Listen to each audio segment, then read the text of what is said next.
Muy buenas tardes, jóvenes caficultores. Bienvenidos a la clase del día de hoy. Hoy tenemos una clase súper interesante que viene a concluir pues todo esto que va después de la cosecha, llamado pues procesos de poscosecha del café. El encargado de la clase pues es nuestro especialista de transferencia de tecnología agrícola, el ingeniero Julio Hernández. Para ello les recuerdo, ¿verdad?, mantener una conexión estable. A los 30 minutos pasado la clase vamos a activar nuestro chat para que puedan hacer sus comentarios, si tienen preguntas, para pasárselo a nuestro facilitador de la clase de hoy. Les recuerdo, ¿verdad? Estamos en horario de Honduras y todavía pueden inscribirse a nuestro curso para las personas que aún no están inscritas, y les recuerdo llenar su link de asistencia, pues esto les hará acreedor de un certificado de participación al momento de concluir nuestro curso integral Jóvenes Caficultores. Así es que, sin más, le doy la bienvenida a nuestro instructor de la clase de hoy, ingeniero Julio Hernández. Bienvenido, ingeniero, la sala es suya, ya le estamos esperando. Muchas gracias, Oani. Gracias a todos ustedes por acompañarnos también. Ya vamos avanzando, ¿verdad?, en este curso integrado. Hemos tenido muchos temas interesantísimos que yo sé que para ustedes, pues, será un conocimiento que no se les va a espumar, ¿verdad? Como dicen por ahí, entra por un oído y sale por el otro, sino que va a entrar en ese corazón y lo van a aplicar en sus fincas, que al final es el objetivo que tenemos en Jóvenes Caficultores, transmitir conocimiento que pueda llevarse a campo. Bueno, siempre trabajando en el módulo Mi Finca.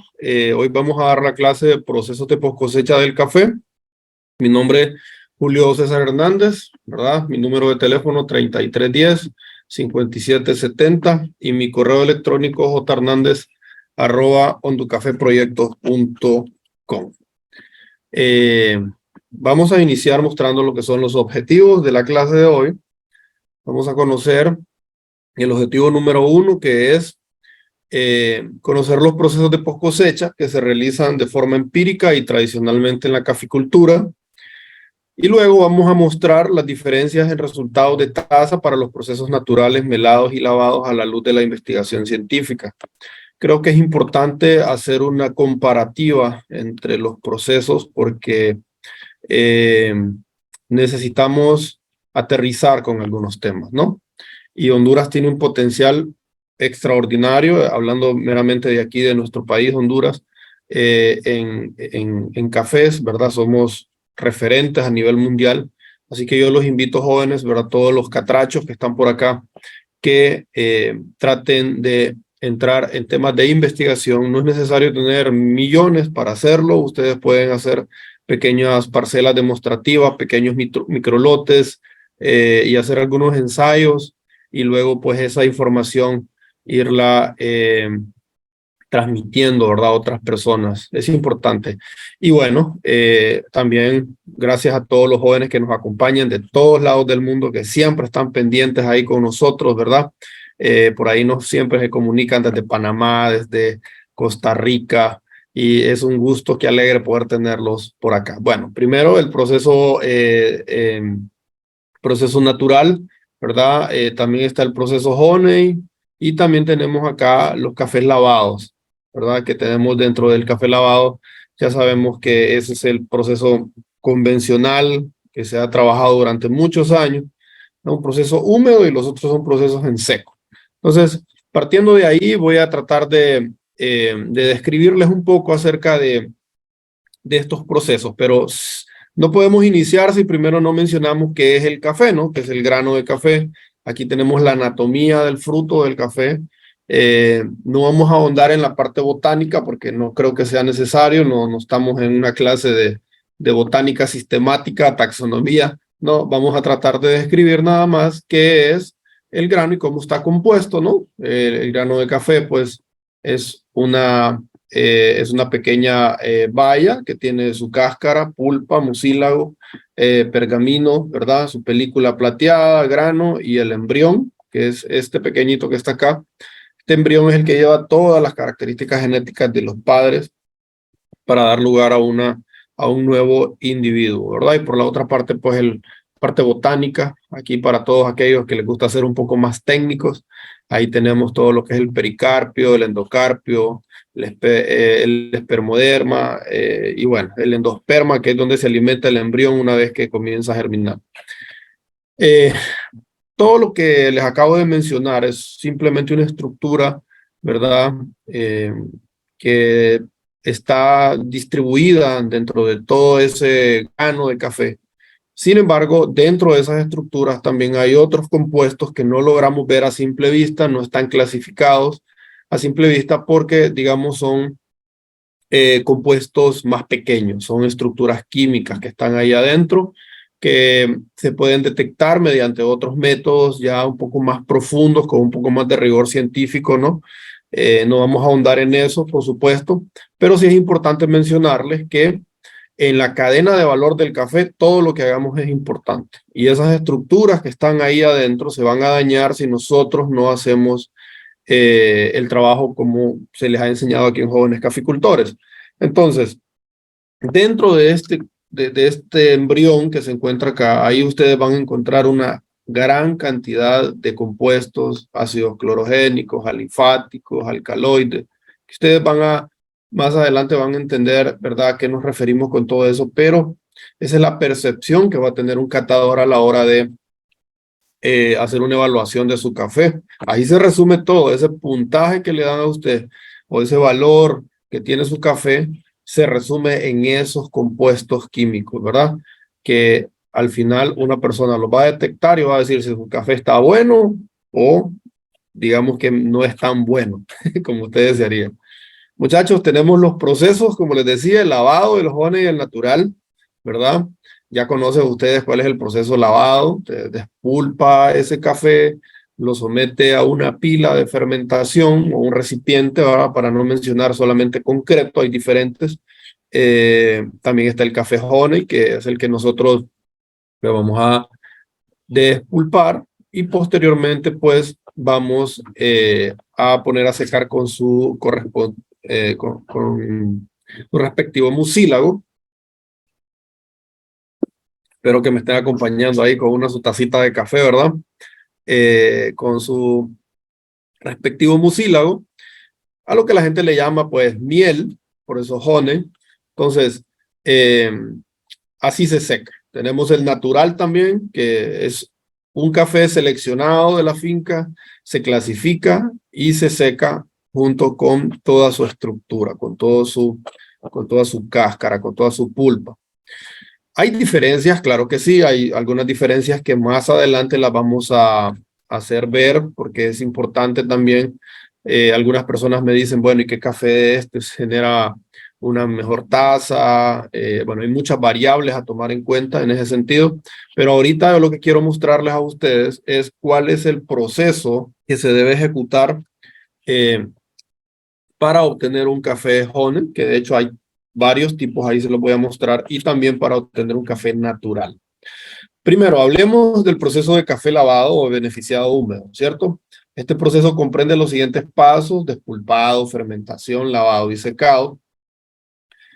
Como ustedes ya saben, ¿verdad? Es necesario tener una máquina bien calibrada para que no nos vaya a quebrar el grano, que el grano esté maduro, ¿verdad? Que no vaya a traer un grano verde para que no se vaya a dañar la máquina, a descalibrar y también para que no vaya a tener algunos defectos en el análisis físico que se le va a realizar después, debido a que si nosotros llevamos un café que no tiene mucílago, que no tiene esa miel, entonces ese café digamos, va a afectar la máquina y le va a afectar lógicamente también la taza.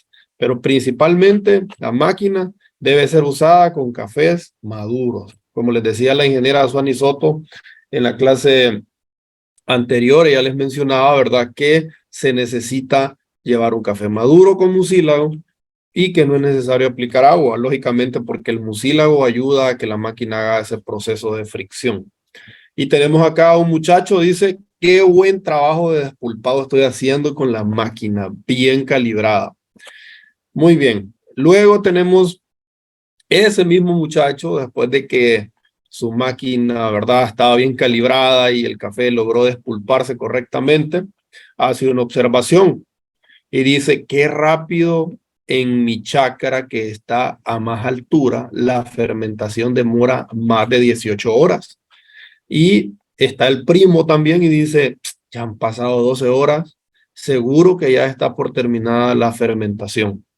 Entonces, ustedes notan que hay una diferencia entre la percepción que tiene uno y la percepción que tiene el otro, porque uno dice que su café salió en 18 horas y el otro dice que salió en 12 horas. Esto es importante tomarlo en cuenta debido a que a mayor altura, menor temperatura, por lo tanto, vamos a tener un tiempo más largo, o sea, se va a dilatar un poco más el proceso de fermentación. ¿Y por qué se va a dilatar más, Julio? Bueno, porque las bacterias y los hongos, todos los microorganismos que están ahí adentro, llevan su tiempo para trabajar y eso va a generar que ellos estén un poco más lentos en su reproducción, las enzimas se liberen un poco más despacio y la degradación de los azúcares sea más lenta. Entonces la temperatura juega un papel muy importante ahí. Aquí les coloqué una flechita para que ustedes se guiaran, ¿verdad? Digamos, a mayores metros sobre el nivel del mar, menor temperatura, por lo tanto el proceso es más lento y dura más tiempo. A menos metros sobre el nivel del mar, la temperatura es más elevada, por lo tanto, el proceso va a ser un poco más rápido, ¿verdad? Muy bien, vamos a ver. Recordemos lo siguiente. Primero hay que utilizar el agua limpia, ¿verdad? Efectuarla en el momento justo, no antes, no después. Debe ser en el momento justo.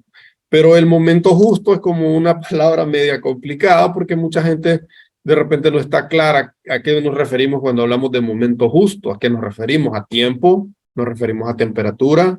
¿Nos referimos a pH? ¿A qué nos referimos cuando hablamos de momento justo? Bueno, restregar lo suficiente ese café para que no quede nada de mucílago.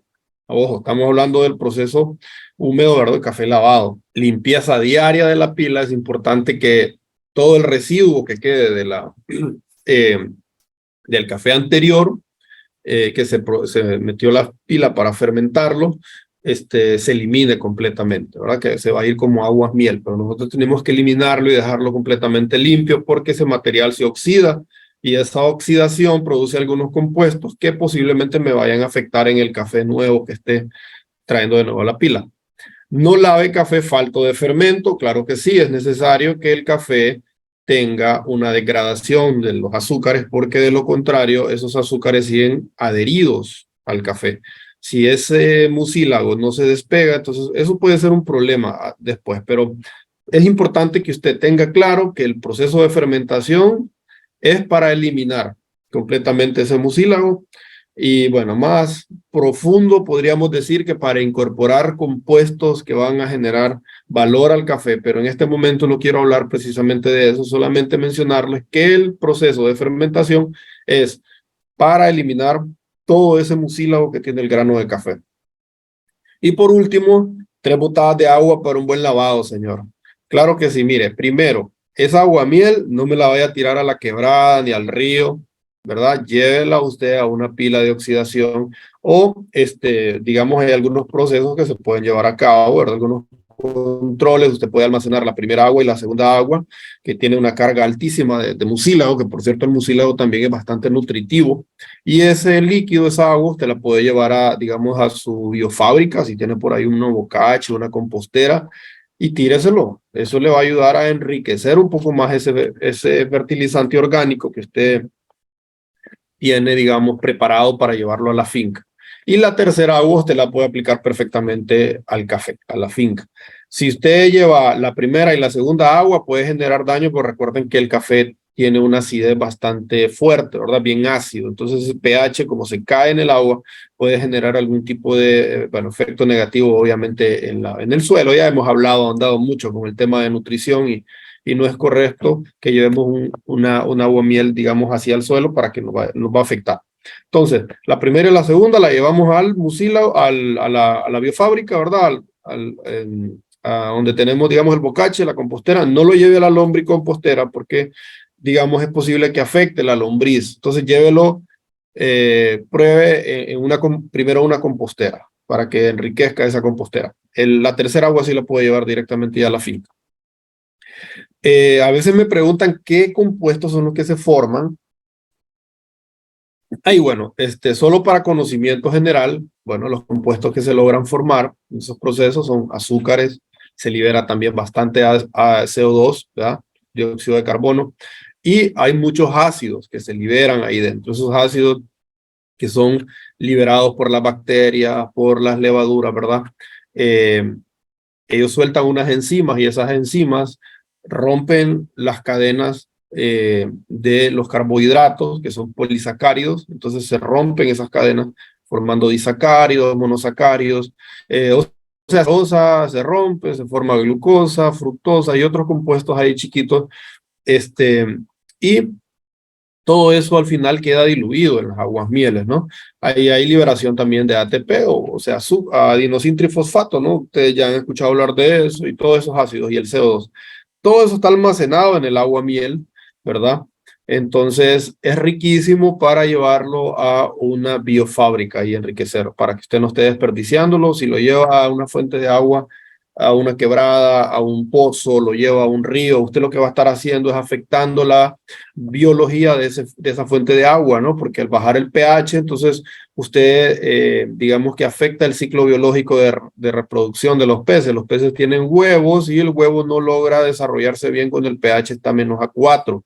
Ya hay algunos trabajos que se han realizado por algunos medioambientalistas. Nosotros tenemos gente muy buena en ese sentido aquí en la fundación, que ya han hecho trabajos de investigación respecto al tema y realmente sí afecta mucho la biología del agua, precisamente la de los peces, ¿verdad? Y la carga orgánica, lógico, que llevamos ahí, consume todo el oxígeno del agua y ese es un problema también fuertísimo. Entonces, no lleve las aguas mieles a la fuente de agua, sino que déles un valor agregado, úselo, apropiese de eso y llévelo de nuevo a la finca. Acuérdese muy bien, ¿verdad? Que todo lo que le sacamos a la finca tenemos que devolverlo.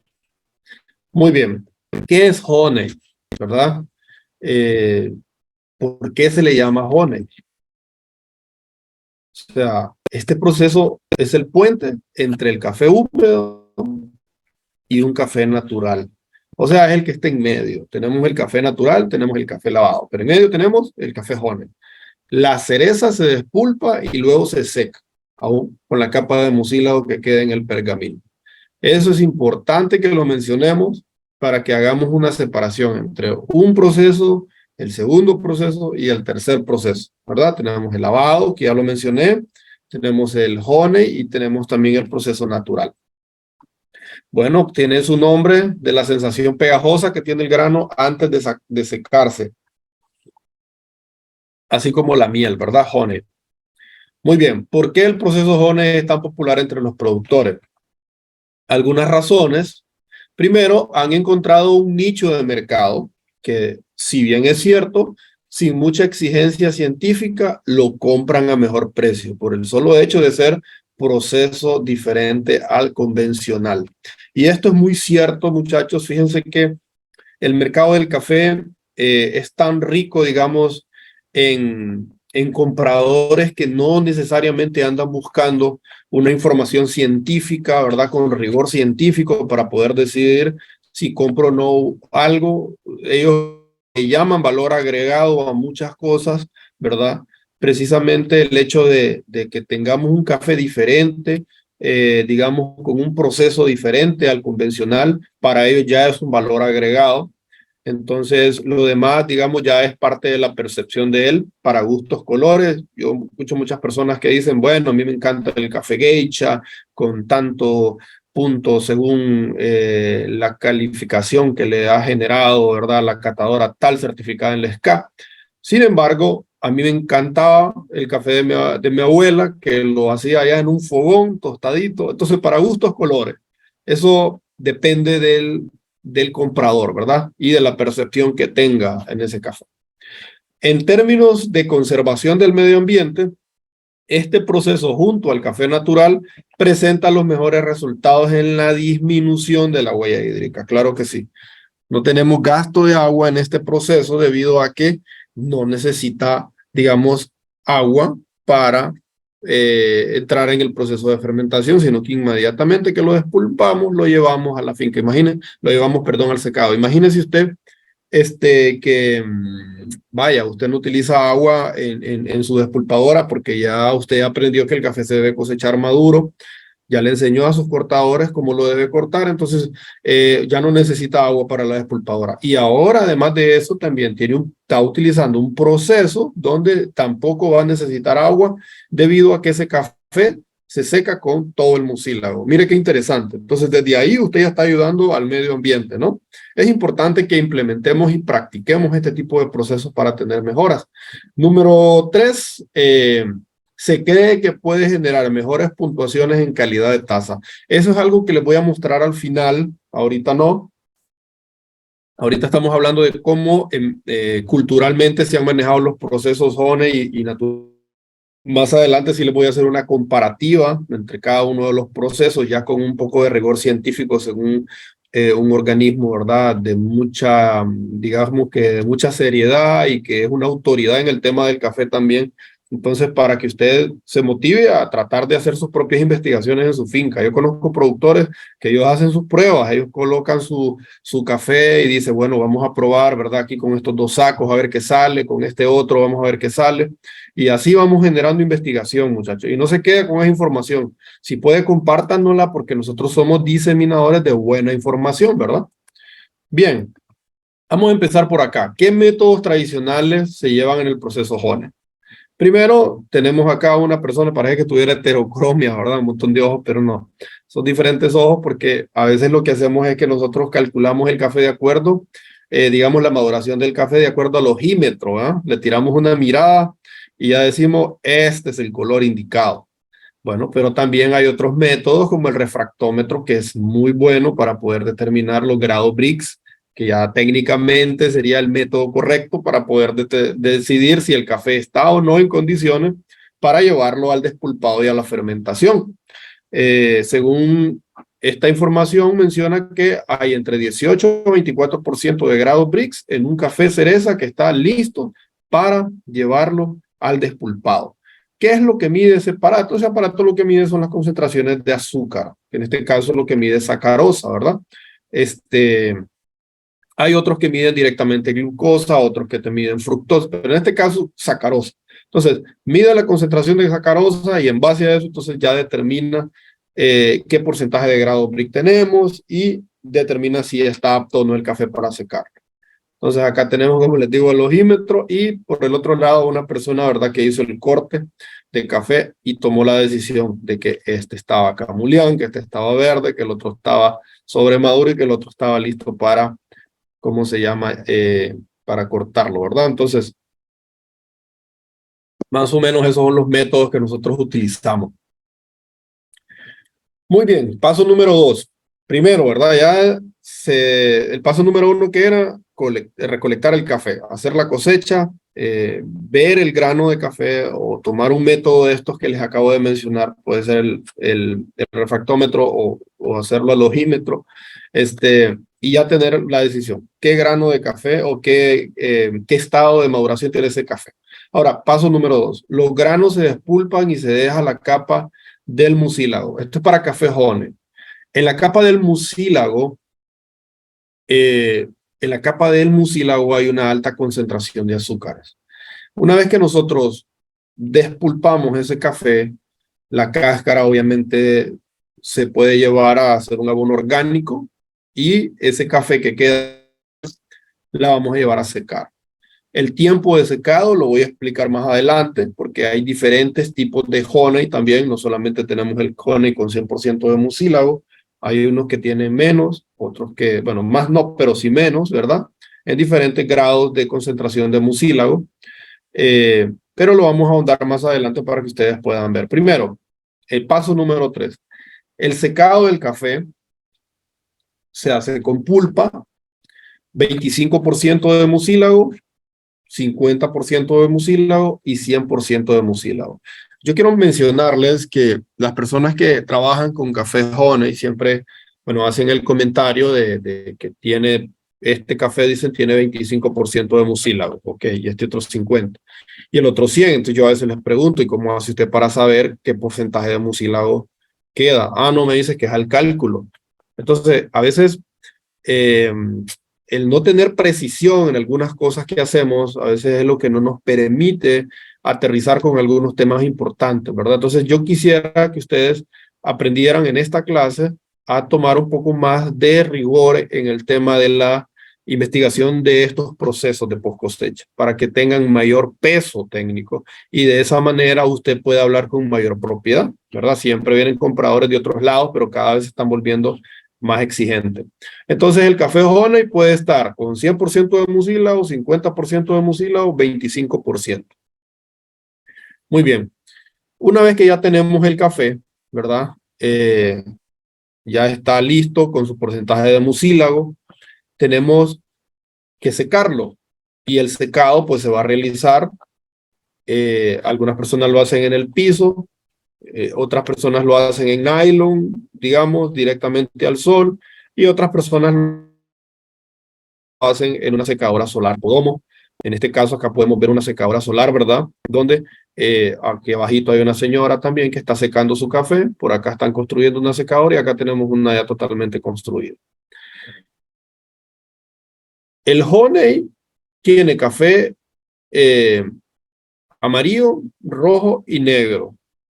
Esa tonalidad de color se especula, ¿verdad? Porque todavía no hay un informe técnico que lo dé así como a rajatabla y diga esto es, pero se especula que se consigue con la concentración o la oferta lumínica que te da el sol y se integra en el grano, o sea, migra hacia el grano y eso hace que, digamos, vaya dando esa tonalidad. Si hay bastante oferta lumínica, entonces el grano toma una tonalidad más amarilla y roja y tonalidad más negra.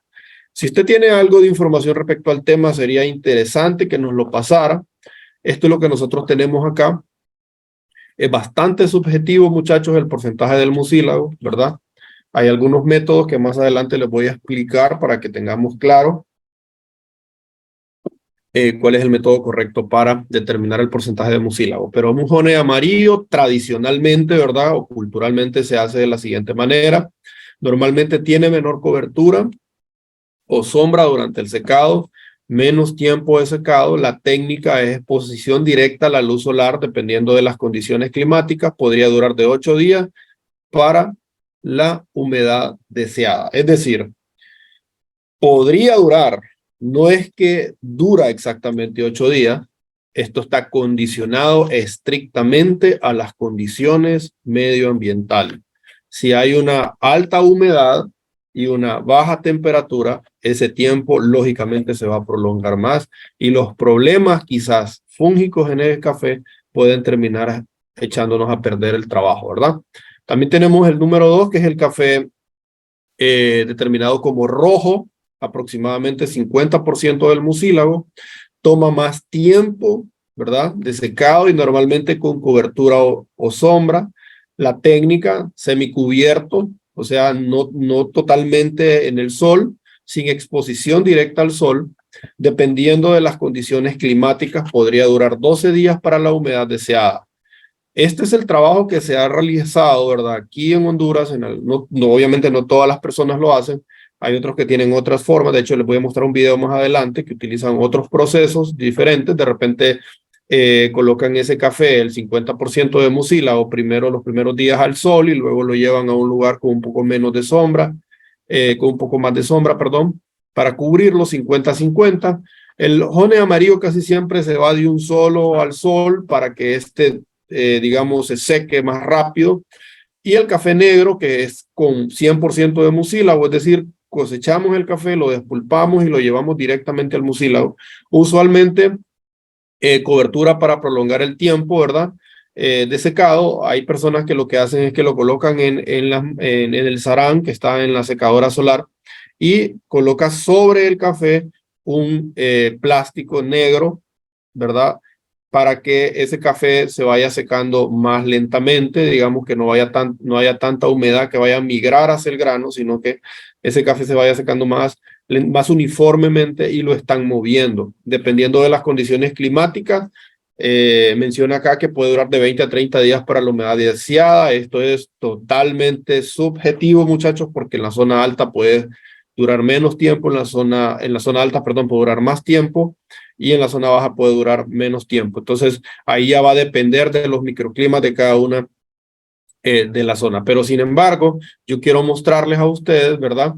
Eh, un pequeño video para que ustedes tengan claro cómo es que se elabora ese café y cómo lo hacen de repente otras personas en otros países. Pero más adelante se los voy a mostrar. Entonces aquí tenemos 8 días de secado, 12 días de secado, 30 días de secado. Entre más tiempo se seque el café, es más probable que se fermente, desarrolle infecciones por bacterias que conlleve defectos. El honey negro demanda más movilidad, hasta 3 veces al día, y espacio en las camas de secado. Es decir, si yo no muevo ese café, la humedad que está ahí dentro, porque recuerde que la humedad pues va a estar metida en los lugares donde no estamos moviendo, por eso se necesita colocar el café en un lugar donde haya bastante aireación, temperatura, aireación, para que la humedad que está dentro del café vaya saliendo. Un café puede llegar digamos que un café usted lo despulpó, digamos que llega con un 75% de humedad al secado. Lo coloca en el sarán, en la secadora. ¿A qué porcentaje de humedad cree usted que debemos de llevar ese café? Todos lo tenemos que llevar entre 10 al 12% de humedad, ya sea el amarillo, ya sea el rojo, ya sea el negro. Es necesario llevarlo el porcentaje de humedad deseado porque si no se lleva entre el 10 al 12, a la hora del almacenado, ese café se nos va a dañar. Ustedes ya conocen, ¿verdad? Incluso hoy en día hay, digamos, mucha investigación acerca de los problemas de micotoxinas en café. Daños que se generan en el café que están relacionadas con problemas cancerígenos. Europa está cerrando su mercado para café soluble, si no me equivoco, está aceptando, sí, eso es, apenas 5 partes por millón, digamos, de ocratoxina. Imagínense ustedes, o sea, suena medio así, medio complejo, pero es fácil de decir, es simplemente 5 miligramos por cada kilogramo. Eso es partes por millón de ocratoxina en café. O sea, no le aceptan más. Entonces, cada vez el mercado se está volviendo un poco más, digamos, como que se está cerrando un poquito más por los problemas cancerígenos que se han estado descubriendo producto, digamos, de malas prácticas. El almacenar el café con mucha humedad, arriba del 12%, va a generar problemas por exceso de hongos y esos hongos van a generar esas toxinas y al final son contaminantes para la salud humana, ¿verdad? Muy bien, el café natural, belleza de café, lo cosechamos, no lo despulpamos, lo colocamos, digamos, en nuestro sarán, lo ponemos a secar y al final ese café nos va a dar a nosotros, según el trabajo que estemos haciendo con él, ¿verdad? Resultados maravillosos y más adelante les voy a explicar por qué. Les digo que resultados maravillosos. El café natural tiene un potencial extraordinario y sobre todo, muchachos, en el tema de agricultura regenerativa, nosotros lo promovemos bastante, ¿saben? Porque el café natural ayuda muchísimo a preservar, digamos, bueno, a disminuir la huella hídrica, pues. Entonces, al disminuir la cantidad de agua, al utilizar, porque no ocupas agua, entonces estamos ayudando al medio ambiente. Y ahorita tenemos que estar con los cañones apuntando hacia el cambio climático. Todo lo que hagamos debería ser en función de mejorar las condiciones del medio ambiente, ¿verdad? Cada grano de arena que usted aporte va a ser de mucho apoyo para el medio ambiente. Muy bien, voy a dejarles este pequeño video para que podamos, déjenme compartirles audio por acá, para que podamos entender cómo lo hacen, digamos, en otros lugares también, ¿verdad? Que es importante compartir estos conocimientos.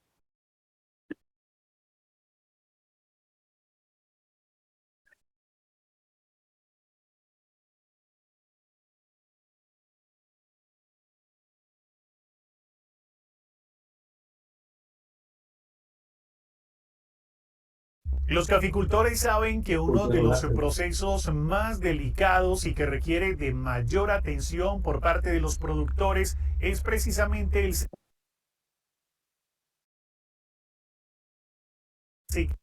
secado, porque de ahí se puede derivar muchas de las propiedades del grano, como el sabor y la calidad y también la aceptación que va a tener en el mercado. En este informe que les presentaremos aquí en la finca de hoy, hablaremos de 3 tipos de secado: El primero de ellos se le denomina honey, el segundo natural y el tercero se le conoce como lavado o piscina.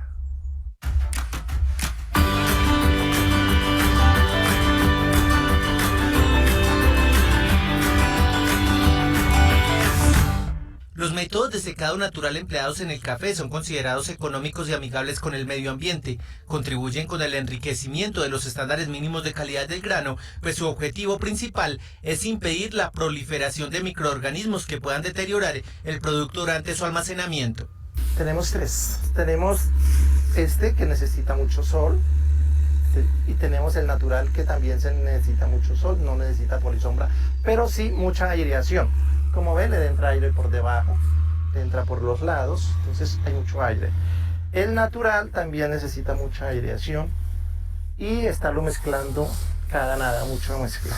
Y tenemos que esos cafés, como el motivo de esos con piscina es que el embrión no se muera, entonces debe llevar polisombra, ese es otro proceso de secado. El primer sistema de secado se le denomina honey o enmielado. Su nombre proviene de la sensación pegajosa que se genera en los granos durante el proceso, que al final, como resultado, dan un sabor dulce como la miel. Como vemos acá, este es un Jones. ¿Por qué Jones? Porque es un café que lo cogemos, se descereza de una vez y no hay proceso de fermentación, no hay lavado. Como ven, es un café que llega directamente al secadero. ¿Por qué el color rojizo? Porque este café, el día que lo echamos a secar, no calentó el sol, no hubo sol. Entonces, el mucílago se rojió y pegó más al grano. Cuando se echa un café al secadero y hace un buen sol en ese día, el café queda un color más blanco, es diferente. Este segundo método tiene como finalidad conservar la cereza con el grano. El proceso, que no requiere de mucha inversión, sí exige al agricultor implementarlo en temporada seca, puesto que las lluvias no permitirían un secamiento uniforme y el agua podría ocasionar en los granos afectaciones irreversibles. A ver, también estamos implementando el café natural, con el fin de que el café se le encuentran más atributos al catarlo, a la hora de tomarlo, es muy sabroso. Pero también hay otro objetivo muy principal y muy fundamental, que es que como este no es lavado, no hay contaminación, menos contaminación. Y el natural, pues menos contaminación porque no hay pulpa, no hay mucílago, todo se seca, todo. Entonces es muy importante en eso porque la contaminación es menos. Antes de que el grano sea sometido a la deshidratación, deberá pasar por un sistema de separación que ayuda a remover las hojas, granos verdes, hierba o cualquier otra suciedad que se encuentre entrelazada. El caficultor siempre debe tener presente la variedad, el suelo, el clima, la maduración, la fermentación y el lavado. El que más tiempo lleva es el que se seca con piscina, el que se seca con polisombra, es más el tiempo. El que tiene más trabajo de todos es el natural, el Jones. Y el natural, porque necesita mucho espacio para que esos granos de café se sequen uniformemente. Necesita mucho hacer esta mezcla, estarlo volteando hasta 2-3 veces en el día para que esos granos no se fermenten, no se dañen. Los caficultores siempre están en la búsqueda de un proceso que genere mayor rentabilidad y estabilidad comercial. Sin embargo, es importante ofrecer un adecuado sistema de secado que brinde un aporte integral y fundamental a la creación del sabor y perfil de un café. Estos pueden manejarse 15 días de secados. Los naturales entre 20 días, más o menos. Los cafés que hacemos en piscina duran hasta 25 días. El proceso es más lento, el secado, porque tiene polisombra, porque el café durante la piscina adquiere mucha agua, entonces es eso, entonces es más lento. Según los estándares de calidad aplicados al café en Colombia, se han podido detectar 14 defectos en el grano, 10 de los cuales se manifiestan cuando los agricultores incurren en manejos que van en contravía de los establecidos para generar un café que pueda catalogarse como sobresaliente.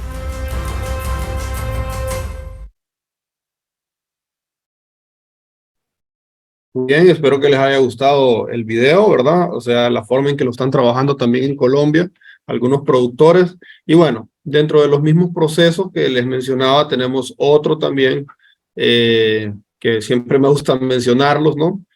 Por ejemplo, el copi, que significa café, y luwak, civeta, Entonces, ese café que se vende muchísimo en el mundo, debido a que se origina, ¿verdad?, de un animalito, de un animalito, de un roedor, en este caso era la civeta, que se alimenta del café, y es interesante lo que hacen con él, porque lo que toman como un café fermentado, digamos, es las heces de la civeta. O sea, el grano que ha pasado por el tracto digestivo del animalito se extrae y luego, digamos, se hacen los demás procesos, lógicamente, ¿verdad? El tostado y lo demás para poder determinar su calidad y todo lo demás.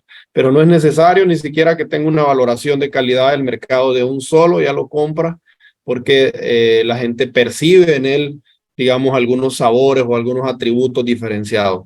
A veces es parte de la percepción, porque también se relaciona mucho con la explotación animal.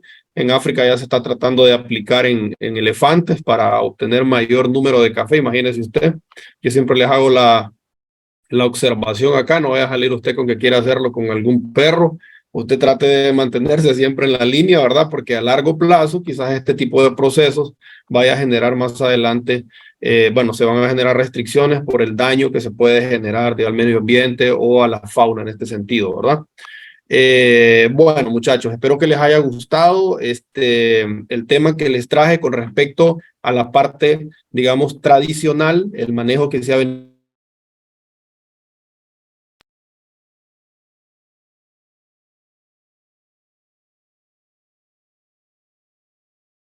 en Colombia por Cenicafé, diferentes autores, ahí hay varias disciplinas, digamos, de estadística, biometría, ahí tienen fisiólogos digamos, bioquímicos y personas que están encargadas de hablar de algunos temas un poco más a fondo, digamos, a un nivel de laboratorio, pero que también son importantes tomarlos en cuenta debido a que nosotros vamos creciendo, digamos, en el caso de Honduras como país. Honduras es un país que tiene una importancia interesantísima a nivel mundial en temas de calidad, ¿verdad? No voy a decir a nivel de volumen, porque tal vez no exportamos el volumen de café que producen otros países, pero en términos de calidad, Honduras es un referente a nivel mundial y por lo tanto también es importante que nosotros vayamos haciendo involucramiento con un poco más de rigor científico, ¿verdad? En las cosas que vamos generando. Primero, quiero mostrarles, antes de todo, este pequeño gráfico donde aparece.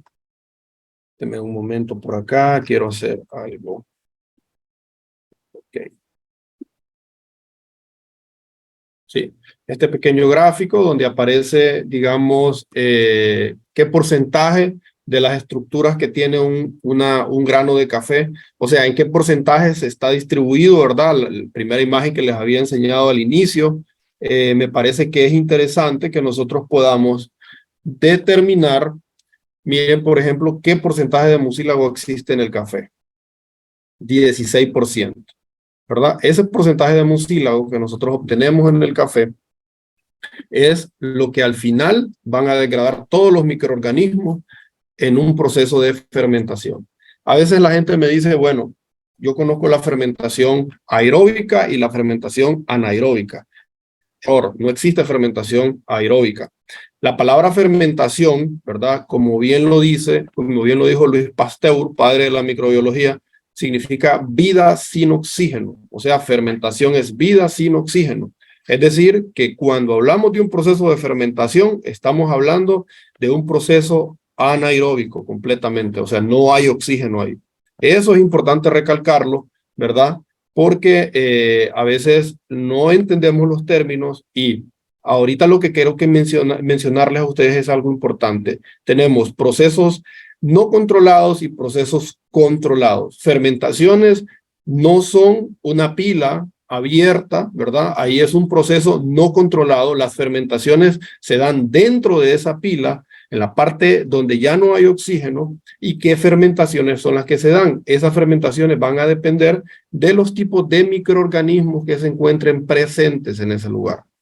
Ustedes saben, como les había comentado, hay microorganismos que llegan al mucílago, o sea, los azúcares. Ese porcentaje de 16% de azúcares, ¿verdad? Que les acabo de mencionar, y el otro porcentaje obviamente es agua en ese mucílago. son degradados por los microorganismos y a medida hay una concentración más elevada de uno de ellos, puede ser una levadura, entonces esa levadura va a generar ciertos ácidos que se van a integrar en el grano, en la almendra, y posteriormente eso es lo que le va a dar esa característica de sabor, ¿verdad? Cuando ya lo valore un catador, esa percepción sensorial. Entonces, partiendo de esa idea, es necesario que entendamos que las estructuras que tiene dentro el grano de café, todo ese mucílago, ¿verdad? Son transformadas por procesos fermentativos que van dando ciertos microorganismos que se encuentran en una pila, puede ser, en un barril sellado o, digamos, en otras estructuras que utilizamos, ¿cierto? Para bien o para mal, digo para mal porque a veces, digamos, hay microorganismos que no son benéficos, que están ahí dentro también de la pila y que nos pueden generar problemas como lo que les mencionaba de las ocratoxinas.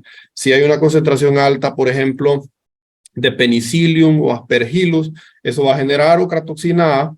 Gracias a Dios no se ha detectado un problema serio en Honduras todavía, ¿verdad? Con ese tema de ocratoxina, pero está presente y está latente a futuro.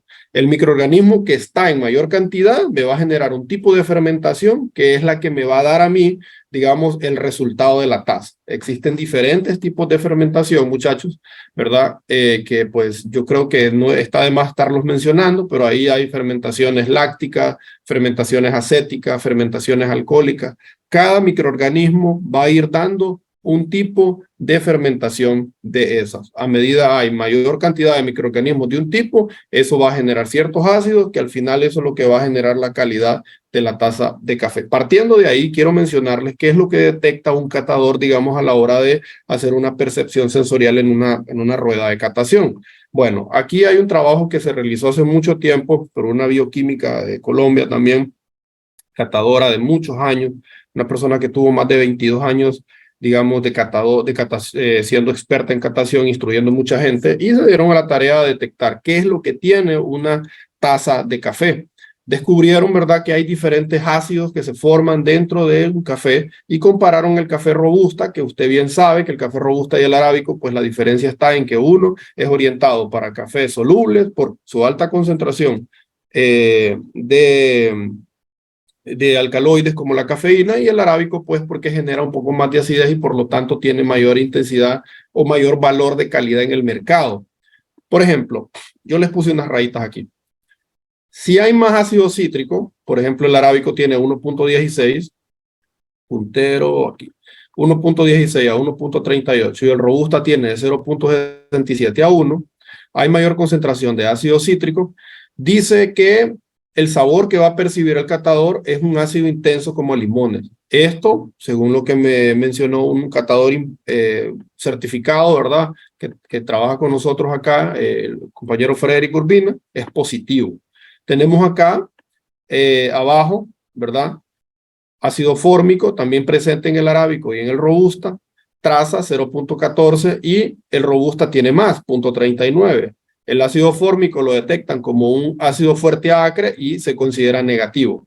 Y para ponerles el último ejemplo, el ácido acético, arábico tiene trazas que ni aparecen y el robusta tiene 0.2 y usted lo compara, ¿verdad? ¿Qué percibe el catador en este sentido? Percibe un sabor ácido fuerte acre y entonces, perdón, un sabor agrio y lo percibe como negativo. Entonces, usted hace una comparativa y dice, bueno, entonces si vemos qué ácidos son los que tiene el café arábico en mayor concentración con respecto al robusta, significa de que el arábico va a tener puntuaciones más positivas y el robusto puntuaciones más negativas en temas de calidad de café. Por lo tanto, en temas de taza, el arábico siempre se va a llevar, digamos, el primer lugar en comparación con el robusta, debido a esa razón. Eso es lo que se percibe. Teniendo claro eso, muchachos, las prácticas que hacemos en campo son tan importantes como la actividad que nosotros vamos a desarrollar. Mire, por ejemplo, si tenemos aquí aplicaciones de productos como compuestos químicos como el procloraz, por ejemplo, ¿verdad? Lo que estamos generando nosotros son algunos daños en la taza, fenoles, digamos, algunos fermentos cuando tenemos una pila de oxidación. Todos esos productos que nosotros aplicamos y hacemos mal trabajo, esos son impresiones de olor que se van a terminar desarrollando y las causas son degradación, por ejemplo, en este caso del del fenol, degradación de procloradas, mojos, contaminación con sustancias químicas. Esto, muchachos, es gracias a un mal trabajo que se realiza en campo y al final siempre se detecta. Esos son daños, ¿verdad? Gracias al mal trabajo, como les digo, que se realiza en campo. La cadena de valor del café está integrada en cada uno de esos eslabones. Nosotros no podemos decir que yo hice una mala siembra y que al final voy a tener una buena taza. La buena o la mala siembra también es directamente proporcional a una mala taza, porque si escogiste una variedad de repente que no es un café que tiene especialidad en taza, entonces al final eso se va a reflejar en la taza de café. Hablando de temas de calidad. Bueno, aquí el boletín 1414 de Cenicafé aparece que la composición química de una taza de café, lo que les mencionaba, ¿verdad? Hacen unas observaciones. Cabe destacar que el contenido y tipo de compuestos químicos del aroma y sabor de la bebida depende de la especie de café, la madurez, el tipo de beneficio, las condiciones de fermentación, secado y almacenamiento, el grado de tostación y el método de preparación de la bebida. Pueden tomarle una captura para que lo vean. Muchachos, el material que utilizamos para hacer el proceso de fermentación va a hablar muchísimo del tipo de fermentación, digamos, o del tiempo que se va a tardar el proceso de fermentación. Por ejemplo, si tenemos un material de ladrillo y cemento, es un es un material que conserva mucho calor. Por lo tanto, no hay migración de temperaturas externas hacia adentro y se concentra más en el centro. Hay una fermentación más desuniforme. Este es un trabajo de investigación que también hizo Cenicafé, por eso aparecen ahí los logos de ellos, para que se vea, ¿verdad?, que fue un trabajo que realizaron en realidad hace mucho tiempo en campo y nosotros lo traemos a la luz para que ustedes lo vean. Otros materiales como el plástico también pueden ser materiales que tienen una migración de temperatura media, no es tan cerrado, digamos, como para que la temperatura no logre entrar, entonces más uniforme el proceso de fermentación. Y acá tenemos, digamos, un mayor conductor de temperatura como lo que es el acero. El acero sí genera un poquito más de temperatura, por lo tanto ese equilibrio se mantiene un poco más balanceado.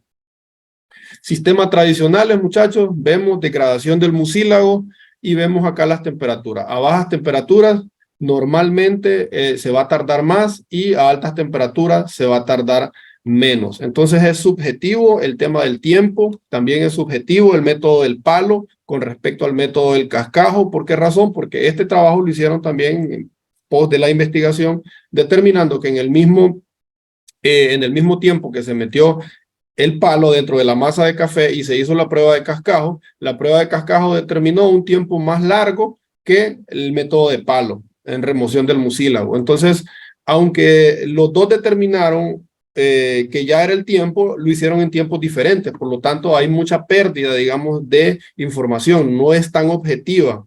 La información más objetiva la podemos obtener con algún método, por ejemplo, como el Fermaestro, porque el Fermaestro sí hace una medición en base a la densidad del café.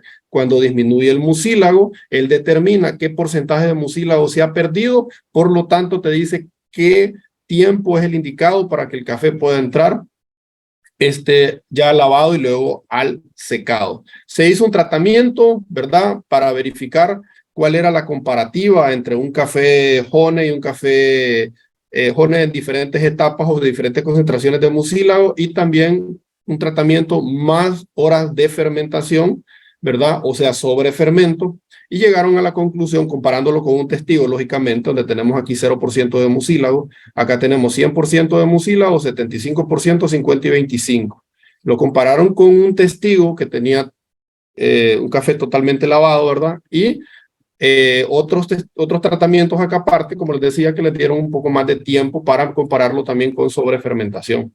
Aquí tenemos un café, ese mismo tratamiento que llevaron a cabo esa investigación, determinó café de 100% con mucílago. Aquí está ¿verdad? Este es el café 100% mucílago, 75%, 50 y 25%. Acá tenemos el testigo, 0% de mucílago. Aquí fermento más 2 horas, más 4 horas, más 6 horas y más 8 horas. Muy bien, si ustedes hacen la comparativa, muchachos, este es un trabajo de investigación que se realizó. Se los traigo a la luz para que ustedes también puedan hacer sus investigaciones, y determinaron lo siguiente. Según el puntaje del SCA, encontraron que los cafés Honey, que tenían 100% de mucílago, que tenían 75%, 50% y 25% de mucílago, no presentaron ninguna diferencia significativa con respecto al testigo, o sea, el café lavado con el que se comparó. Sin embargo, tampoco presentaron diferencias significativas en relación a los cafés que se les dieron 2 horas más de fermentación. Imagínese usted, no hubo diferencia significativa. En las tazas sin defectos aparece que el 50% de las tazas que se evaluaron, ¿verdad? Con ese café que tenía 100% de mucílago, presentan defecto, el otro 50% no. Y así sucesivamente pueden ir viendo el café 100% lavado, o sea, el testigo no presentó defectos en sus tazas que hicieron 9 evaluaciones por cada una de las muestras y lograron encontrar que incluso los cafés que tenían 2 horas, 4 horas, 6 horas y 8 horas más después del tiempo correcto de fermentación, o sea, tenían sobrefermento, no presentaron tampoco con respecto al testigo, ¿verdad? Defectos en taza. Mire qué interesante lo que acabo de decir acá. Y otra cosa importante, hicieron una comparativa en la acidez. Si ustedes comparan los cafés Honey, el café lavado y los cafés con sobrefermento, no hubo diferencia significativa en la acidez de esos cafés. Ojo con eso, esta es una evaluación que hicieron, ¿verdad? Algunas personas certificadas por la SCA, que es la Asociación de Cafés Especiales, y determinaron que no existió ningún tipo de diferencia. También en el sabor no apareció diferencia significativa para el café 100% mucílago, para el café con 75, 50 y 25. Entonces, no hubo diferencia significativa en café Honey. Conclusión, no existieron diferencias entre testigo y el café Honey y no se encontró diferencias para los atributos de sabor y acidez. Fíjense que el café natural sí, este es otro trabajo de investigación que de hecho no les dije, este es un video que ustedes lo pueden encontrar también, está publicado y hay una publicación respecto a esto, se llama Fermaestro para la obtención de café Honey y café con sobrefermento. Y ya para finalizar, aquí tenemos otra investigación que se realizó ya con cafés naturales, ¿verdad? Obtención de café natural con criterios de calidad física y sensorial. Este que está aquí, que creo que no se logra ver bien, es el contenido de azúcar del testigo, o sea, café lavado, ¿verdad? Y se encontró que sí hubo mayor concentración de azúcar en un café natural. Todas estas son las pruebas que se realizaron con cafés naturales y tuvieron una mayor concentración de azúcares. Pueden ver acá también el contenido de glucosa es mayor y el contenido de fructosa es mayor. Por lo tanto, se encontró lo siguiente, que el café que se trató, ¿verdad? Con un proceso natural, tuvo un puntaje mucho mayor que el café lavado, según este trabajo de investigación que hicieron, evaluado también por gente certificada por la SCA. Tuvieron puntuaciones alrededor de 80 a 84 puntos, ¿verdad? Y pueden compararlo acá con el testigo, el café lavado, que solo tuvo una puntuación de 82.93. O sea, en pocas palabras, el resultado final, después de la investigación científica, dio a conocer, obviamente son diferentes investigaciones que se realizaron, una con Honey, una con natural, comparado con el lavado, se dio a conocer que el café Honey con respecto al café lavado no había diferencia significativa, pero el café natural con el café lavado sí tenía diferencia significativa. Me alegra mucho también, ingeniera Suani, yo sé que ya está por ahí, ¿sabe? Porque al final este café natural, muchas personas lo han tenido como, digamos, lo han menospreciado ese proceso, ¿verdad? Sin embargo, hoy en día, en el tema de una caficultura sostenible, con un café, digamos, como más enfocado en agricultura regenerativa, a nosotros nos interesa poder seguir con estos procesos porque tienen menor consumo de agua y así nosotros estamos cuidando el medio ambiente. Muchachos, eso era todo lo que tenía para ustedes. Quiero agradecerles por su tiempo y si hay preguntas, ingeniera Sonia, yo creo que estamos todavía ahí con 1 minuto. Gracias, ingeniero. Bonita clase, ¿verdad? Una clase muy dinámica, rica en conocimiento. Así que de ustedes depende llevar esta calidad hasta la catación y después de la catación hasta el cliente final con estas diferencias de los procesos que usted nos pudo dar a conocer el día de hoy. Estaban preguntando ahí en el chat, ¿verdad? Los estudiantes, pero el staff de jóvenes caficultores ha estado también apoyando y nos han contado, ¿verdad? Que el Kopi Luwak, que es uno de los procesos de post cosecha, también dicen que es un café muy rico. Teníamos unos estudiantes y que los han catado también. Entonces ellos nos estaban contando sus experiencias. Preguntaron, ingeniero, para que usted también pueda ampliar un poquito más la respuesta, cuánto dura el proceso de fermentación en los cafés y tal vez nos puede aclarar un poquito sobre lo que es la fermentación y dejarle un poquito más claro a los estudiantes. Bueno, muchas gracias por la pregunta y qué bueno que el Coffee Luwak, ¿verdad? Ha sido catado y qué bueno. Ojalá nos manden un poquito ahí de información porque me gustaría ver qué resultados obtuvieron. Jóvenes, hablando de la fermentación, no la vamos a medir en función del tiempo. Quedó claro que no es en función del tiempo. Las gráficas que les mostré indican que el tiempo no es determinante, ¿verdad? Número uno. Número dos, los tipos de fermentación que existen, ya se los había mencionado, acética, propiónica, butírica, alcohólica, que depende del microorganismo que exista. Digamos, si tenemos una Saccharomyces, que Honduras es rico en Saccharomyces, son dos tipos de levaduras que nos dan esos sabores a chocolate, a sabores afrutados, están en mayor concentración en el proceso de fermentación, entonces esa Saccharomyces va a generar ese tipo de fermentación acética o ese tipo de fermentación alcohólica para otros tipos de levadura, ¿verdad? Y al final va a generar esos sabores que les acabo de mencionar. La fermentación es un proceso anaeróbico, o sea, un proceso sin oxígeno, por eso la palabra fermentación significa vida sin oxígeno, pero no existe una fermentación aeróbica como tal, sino solo fermentaciones donde no hay oxígeno y se liberan ciertas enzimas que liberan los hongos, los microorganismos, para liberar esos ácidos que son los que nos van a dar ese aroma y ese sabor riquísimo. No es en función del tiempo, se lo repito, ¿verdad? Hay otras medidas que se toman y en el caso de la fermentación yo les recomiendo que usen el Fermaestro, porque el Fermaestro lo que hace es que al introducirlo en la masa de café se degrada el mucílago y ese mucílago que va saliendo, ¿verdad?